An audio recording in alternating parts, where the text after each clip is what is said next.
Ibtu Rudiana dikabarkan terseok-seok punya status baru usai diperiksa Propam, Pitra Romadhoni bantah. Setelah diperiksa Mabes Polri soal kasus Vina Cirebon, Ibtu Rudiana dikabarkan memiliki status baru.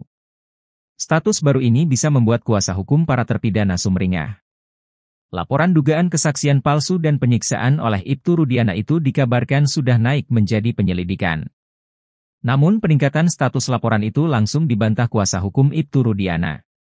Diketahui, Ibtu Rudiana sempat dikabarkan memenuhi panggilan tim khusus Kapolri Jenderal Listio Sigit Prabowo 3 malam soal kasus Vina.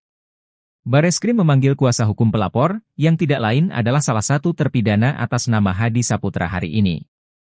Hari ini kami di Bareskrim bersama dengan tim dalam rangka memenuhi undangan dari penyidik Bareskrim terkait laporan kami LP terhadap Bapak Rudiana, kata kuasa hukum para terpidana, Jutek Bongso, di Bareskrim Polri, Jakarta, Kamis, 8 Agustus 2024. Lebih lanjut, Jutek menjelaskan, dia dan tim diperiksa sebagai kuasa hukum pelapor. Kami sebagai penasehat hukum pelapor, Hadi Saputra, dipanggil sebagai pelapor untuk Bapak Rudiana. Ini masih berlangsung pemeriksaan, di mana gelar pertama sudah dilakukan minggu lalu, dan ini sudah masuk tahap penyelidikan oleh Mabes Polri, lanjutnya. Kuasa hukum Ibtu Rudiana, Pitra Romadhoni bantah status kliennya naik penyelidikan.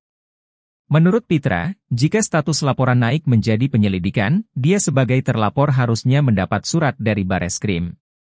Namun hingga saat ini belum ada pemanggilan.